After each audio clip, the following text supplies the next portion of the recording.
డాబర్ ఆమ్లా ఉసిరి hair oil పునర్వివాహం.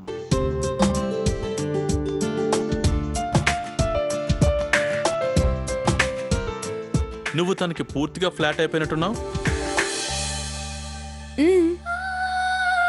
నేను యశ్వంత్ గారిని చాలా ప్రేమిస్తున్నాను. మరి తను ఐఎమ్ షూర్ తను కూడా నిన్ను చాలా లవ్ చేస్తుంటాడు. నేను కూడా అదే కోరుకుంటున్నాను. నేను ఆయన్ని ఎంత ప్రేమిస్తున్నానో ఆయన కూడా నన్ను అంతే బాగా ప్రేమించాలని. ఏంటి అంటే ప్రేమ లేకుండానే ముగ్గురు పిల్లల్ని కనారా? అమర్, ఇది మాకు సెకండ్ మ్యారేజ్.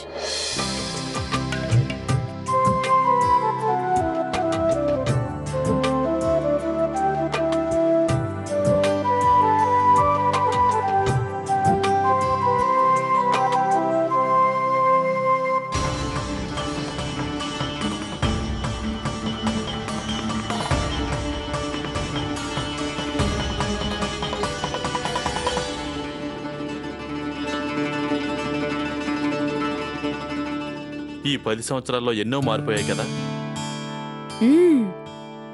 నా లైఫ్ అయితే పూర్తిగా మారిపోయింది. ఇంకా చేంజ్ చేయడానికి నేను వచ్చేసాను. కావాలంటే చూడు, యశ్వంత్ ఆర్తిల మధ్యలో ఆగిన లవ్ని నేను చిటికెలో కంప్లీట్ చేస్తా. గాల్లో మేడలు కట్టకు, నేలపైకి వచ్చేయి. ఈ ఐటెం చాలా డిఫరెంట్, మామూలుగా మారే టైప్ కాదు. అవునా? అయితే ఛాలెంజ్, నువ్వు ఓడిపోతావు. అమర్, ఇలాంటి ఛాలెంజ్ ని ఓడిపోతే నేను చాలా హ్యాపీ. అయ్యో అయ్యో ఆర్తి, నువ్వు అయిపోయావు. ఒకవైపున మాత్రమే ఉన్న లవ్ 2 సైడ్స్ మొదలైతే ఎలా ఉంటుందో. ఏమంటావే నీ మౌనం మాట వస్తే, నీ మౌనం మాట వస్తే ఏమవుతావే? ఇప్పటి వరకు నమ్మకం గురించి మాట్లాడి వెళ్ళాడు, కానీ తన దృష్టి అంతా ఇక్కడే ఉంది ఆర్తి. అలాంటిదేం లేదమర్, నువ్వేది పడితే అది మాట్లాడు. అవునా? అయితే చూడు, తను జెల్సీగా ఫీల్ అయ్యేలా చేయకపోతే నా పేరు అమరే కాదు. జెలసీ అనేది లవ్ డిసీజ్ కుంటే ఫస్ట్ సైన్ మై ఫ్రెండ్. ఆశ్చర్యంగా ఉంది ఆర్తి, 10 సంవత్సరాల క్రితం నాకు మటర్ పన్నీర్ అంటే ఇష్టమని చెప్పింది నీకు ఇంకా గుర్తుంది. సీరియస్లీ ఐఎమ్ ఇంప్రెస్డ్ యార్. ఎంత అబద్ధం చెప్తున్నావు అమర్? మటర్ పన్నీర్ లయ, నీకిదంటే అస్సలు నచ్చదు. నాకు నచ్చే మిగతా కర్రీస్ కూడా నీకు తెలుసు కదా. 10 సంవత్సరాల తర్వాత సీరియస్లీ ఫ్రెండ్ అంటే నీలాగానే ఉండాలి.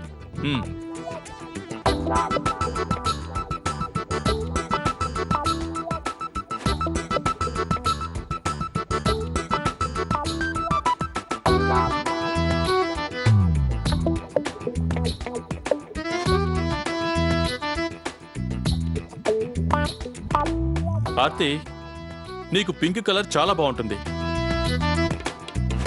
అది నా ఫేవరెట్ కలర్ అని నీకు బాగా తెలుసుగా. అది ఎందుకు వేసుకోలేదు నువ్వు?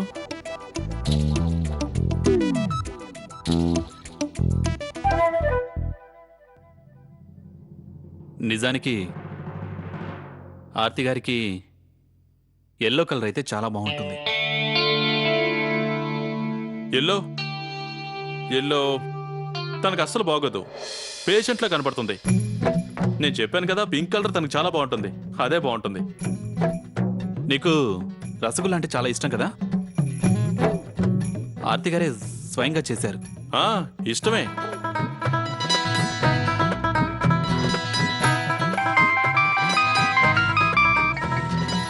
Excuse me.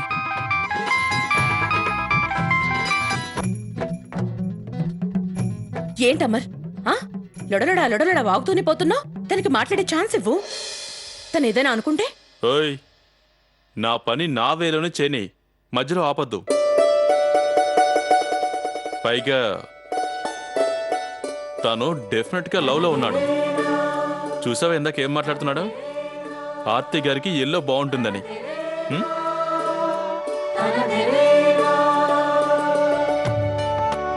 అవును ఆర్తి, నువ్వు సెకండ్ మ్యారేజ్ చేసుకుంటున్నానని నాకెందుకు చెప్పలేదు? అరే నేను డెన్మార్క్ నుంచి దండ పట్టుకుని డైరెక్ట్ గా హైదరాబాద్ వచ్చేసేవాడిని. నువ్వు సెకండ్ టైం నన్ను హర్ట్ చేసావు ఆర్తి.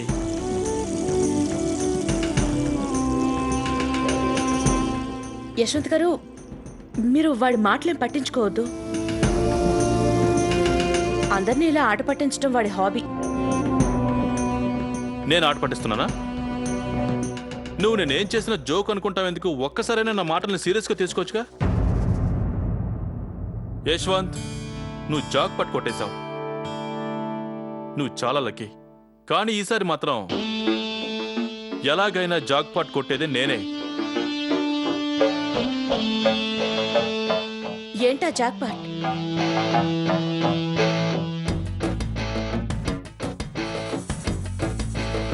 ఆ జాక్ పాట్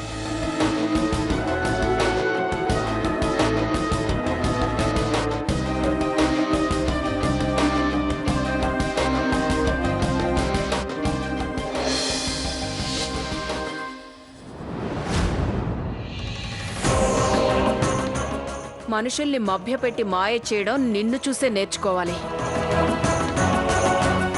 ఇంతకీ నువ్వు నీ ఫ్రెండ్తో కలిసి ఆ రోజు రాత్రి ఏం చేశావో ఆ విషయం చెప్పు.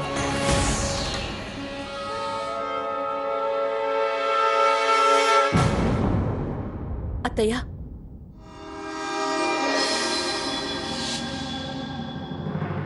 అమరొక విషయం చెప్పనా? నువ్వు కొంచెం ఓవర్ యాక్టింగ్ చేసావని నీకు అనిపించడం లేదా? యశ్వంత్ గారు అపార్థం చేసుకుని ఉంటే? అనుకుంటే నువ్వే కదా అన్నావు యశ్వంత్ అలాంటి వారు కాదు అని. కానీ ఇలా మాట్లాడితే తప్పుగా అనుకుంటారు కదా. అరే నేను కోరుకునేది కూడా అదే. తప్పుగా అనుకోవాలి. తను నిన్ను ఎంతగా ప్రేమిస్తున్నాడో నాకు అర్థం కావాలి.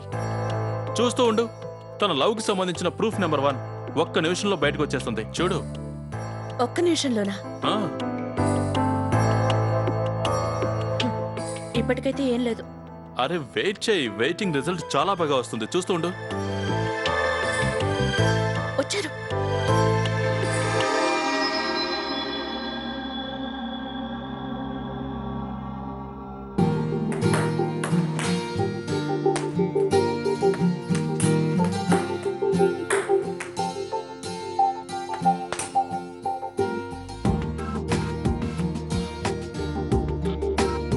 One love.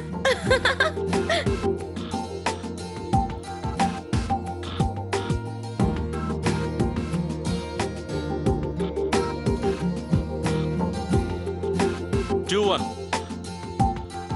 సరే సరే ఆడు, కంటిన్యూ చేయి.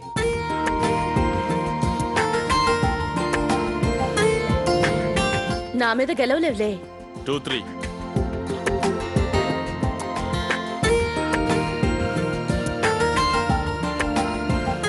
7-5. 7-6.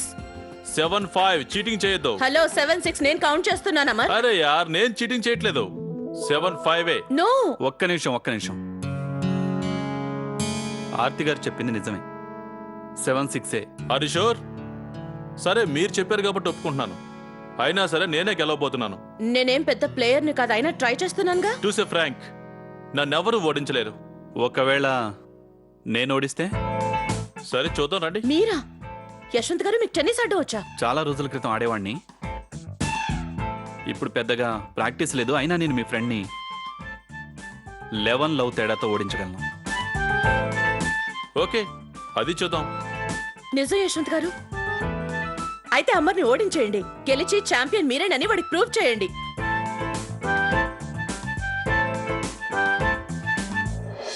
All the best.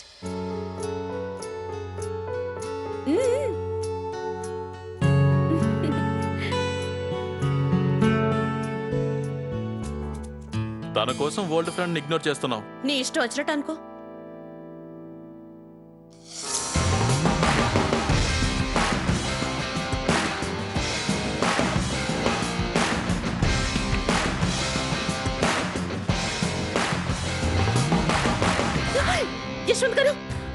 యశ్వంత్ గారు, మీకేం దెబ్బ తగ్గలేదు కదా?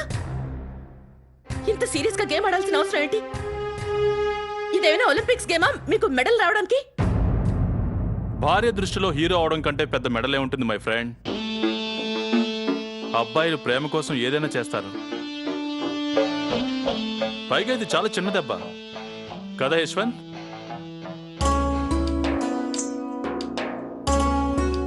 మీరు ప్రస్తుతం ఉన్న జనరేషన్కి లైలా మజ్నులు.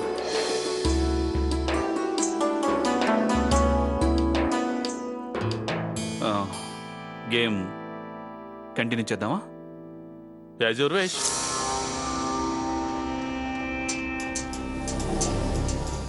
ఇప్పుడు చూద్దాం. కమాన్ అమర్.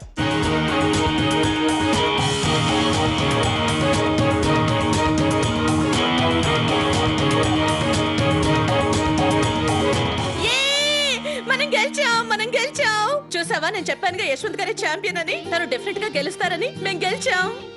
కంగ్రాచులేషన్స్ యశ్వంత్ గారు.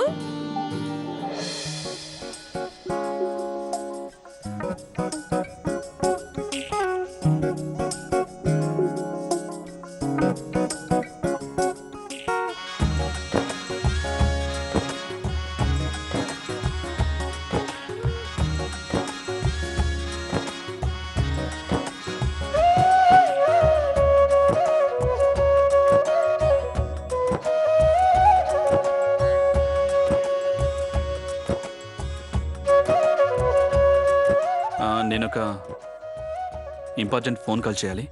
Excuse me.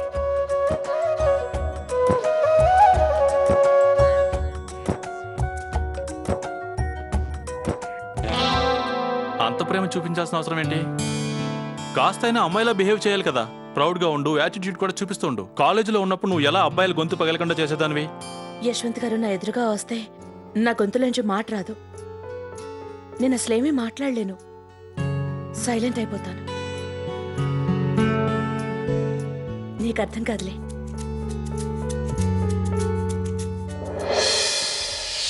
అత్తయ్య, మీకు గుర్తుందా, నేను ముంబై నుంచి ఫోన్ చేసి యశ్వంత్ గారిలో మార్పు వచ్చిందని చెప్పాను. ఆయన మళ్ళీ సంతోషంగా ఉన్నారు, పిల్లలతో నవ్వుతూ ఆడుతున్నారని, గతం గురించి తను పడే బాధని ఆవేదన్ని దూరంగా ఉంచడం మొదలు పెట్టారని నేను మీకు చెప్పింది గుర్తుందా అత్తయ్య గారు? అవునత్తయ్య, నేను చెప్పింది నిజమే. మీ ప్రార్థనలు నా ప్రయత్నాలు ఫలించాయి. మనకు మళ్ళీ ఆ యశ్వంత్ గారు దొరికారు. జీవితాన్ని ప్రేమించే ఆ యశ్వంత్ గారు దొరికారు.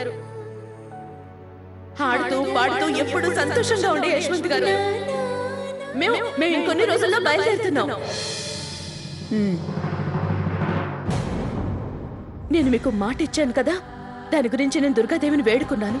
యశ్వంత్ గారు మారిపోయి నేను నా ప్రయత్నంలో సఫలమైతే, ఆయన్ని తన జ్ఞాపకాల్లోంచి బయటికి తీసుకొస్తే, అప్పుడు నేను దుర్గాదేవిని ముంబైలో దర్శించుకుంటాను అని.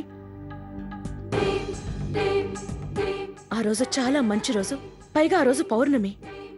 నేను ఎప్పుడైతే యశ్వంత్ గారితో గుడికి వెళ్ళాలనుకుంటున్నాను అని చెప్పానో, ఆయన నాకు చెప్పారు తన పిల్లలతో వేరే ప్రోగ్రాం ఆల్రెడీ ప్లాన్ చేశారని. యశ్వంత్ గారి ఫ్రెండ్ కూతురు బర్త్డే పార్టీకి వెళ్ళాలని. ఆయన అప్పుడు నాతో అన్నారు, పార్టీ కాకుండా గుడికి తీసుకెళ్తే పిల్లలు బాధపడతారు అని. ఎందుకంటే పిల్లలు పార్టీకి వెళ్తున్నా అని చాలా హ్యాపీగా ఉన్నారని. అందుకే యశ్వంత్ గారు నన్ను డ్రైవర్ని తీసుకుని వెళ్ళమన్నారు. నేను డ్రైవర్తో పాటు వెళ్ళాను. కానీ అత్తయ్య, మధ్యలోనే కార్ చెడిపోయింది. ఇంకెంత టైం పడుతుంది? ఇంకా కనీసం ఒక గంటైనా పడుతుంది మేడం. గంట?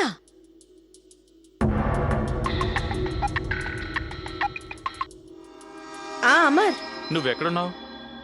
ఏ ప్రోగ్రాంలో ఉన్నావు? ఏ ప్రోగ్రాం లేదు. నేను బోర్బెల్లిలో ఉండిపోయాను. What a coincidence. నేను పక్కనే ఉన్నాను. చూసావా కరెక్ట్ టైంలో ఎలా కాల్ చేశాను? ఈ రోజు వెదర్ కూడా చాలా బాగుంది. కమాన్ ఆర్తి, కాఫీ తాగడానికి వెళ్దామా? నోనో, ఈ రోజు మాత్రం కుదరదు. ఎందుకు? యశ్వంత్తో పాటు డేటింగ్ వెళ్తున్నావా? Okay, no problem. నేను ఈరోజు స్పెషల్ కర్రీ ట్రై చేస్తున్నాను. You carry on. లేదమ్మా, అలాంటిదేం లేదు.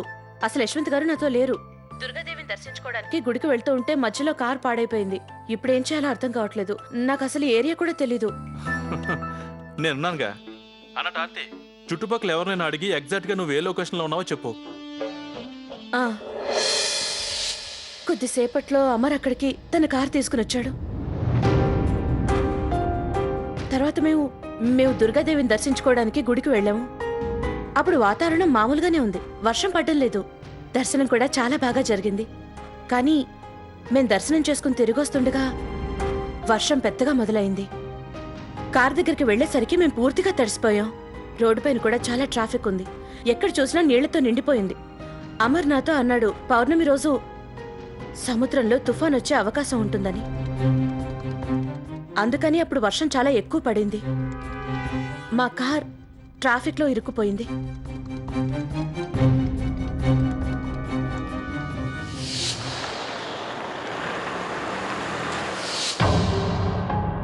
అమర్ బలవంత పెట్టడంతో నేను చేంజ్ చేసుకోవడానికి వాళ్ళ ఇంటికి వెళ్ళాను. అప్పుడు నాకు అంతకంటే ఇంకో మార్గం లేదు. తాను అడిగాడని నువ్వు ఒప్పుకున్నానంటావు. అన్నట్లు వాళ్ళ ఇంట్లో వేరే వాళ్ళు కూడా ఉంటారుగా మరి? అమ్మా నాన్న, అక్క చెల్లి వగేరా? లేదా అతను ఒంటరిగానే ఉంటాడా? లేదు, తను ఫ్యామిలీతో ఉంటాడు. కానీ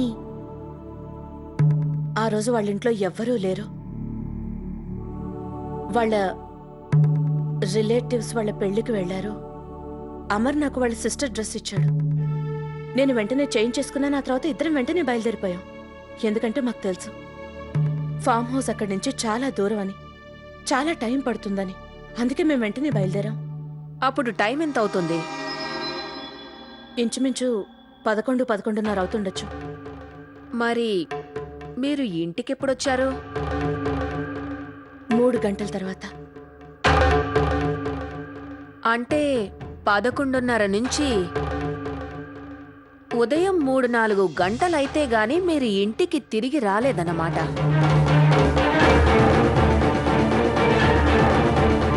వదినా, ఈ టైంలో ఒక మనిషి హైదరాబాద్ నుంచి ముంబై 2 సార్లు వెళ్ళొచ్చు. నువ్వు చదువుకునేదానివే కావచ్చార్తి, కానీ మేం వేలిముద్ర వేసే రకం కాదు. ఈ కథలు మాకు చెప్పొద్దు. ముంబైకి హైదరాబాద్కి చాలా తేడా ఉంటుంది పినిగారు. ముంబై ట్రాఫిక్ని మనం అస్సలు అంచనా వేయలేం. ఒక్కోసారి ఒక్కో ఏరియాకి వెళ్ళటానికి అరగంట పడితే ఇంకోసారి అదే ఏరియాకి వెళ్ళటానికి 2-3 గంటలు టైం పట్టొచ్చు. అదీగాక మన బీచ్ హౌస్ ముంబై నుంచి చాలా దూరంలో ఉంది. వర్షం వల్ల చాలా ప్రాబ్లం అయింది మాకు. ఎటు చూసినా నీళ్లతో నిండిపోయింది. అందుకే చాలా లేట్ అయింది ఆ రోజు. ఓ, అప్పుడు వర్షం వల్ల యశ్వంత్కి పిల్లలకి చాలా ఇబ్బందులు ఎదురై ఉండాలి కదా. మరి వాళ్ళెలా ఇంటికొచ్చారు? యశ్వంత్ గారు కూడా టైంకి ఇంటికి రాలేదు. ఆయన కూడా రాత్రంతా వాళ్ళ ఫ్రెండ్ ఇంట్లోనే ఉండాల్సి వచ్చింది. తర్వాత రోజు ఉదయం పిల్లలు యశ్వంత్ గారి మొహాలు చూస్తే ఎంత అలసటగా కనిపించాయంటే రాత్రంతా వాళ్ళు నిద్రపోలేదేమో అనిపించింది. యశ్వంత్ గారు లేవగానే నేను ఆయనకి ప్రసాదం పెట్టాను. నేను ఆయనకి రాత్రి జరిగింది చెప్పాలనే అనుకున్నాను. అంశు మెట్ల మించి పడిపోయాడని. పెద్దగా దెబ్బలేం తగలేదు, అయినా కూడా డాక్టర్ దగ్గరికి తీసుకెళ్లాల్సి వచ్చింది. పైగా అంశు ఇంజెక్షన్ చేసుకోనని చాలా మారం చేశాడు. ఈ గొడవల్లో పడి నేను యశ్వంత్ గారికి రాత్రి జరిగింది చెప్పడం మర్చిపోయాను. నా దృష్టిలో అదేమంత ఇంపార్టెంట్గా అనిపించలేదు నాకు. అందుకే నేను చెప్పడం మర్చిపోయాను. అంతే, ఆ రోజు రాత్రి జరిగింది ఇదే. నేను మీకు జరిగిన నిజం చెప్పాను అత్తయ్య. ఏదీ దాచలేదు మీ దగ్గర. అయినా కూడా మీకు నేను చేసింది తప్పు అనిపిస్తే మీరు నన్ను... నువ్వు యశ్వంత్కి ఏదీ చెప్పకుంటే మరి తనకెలా తెలిసింది? అది నేను చెప్తాను.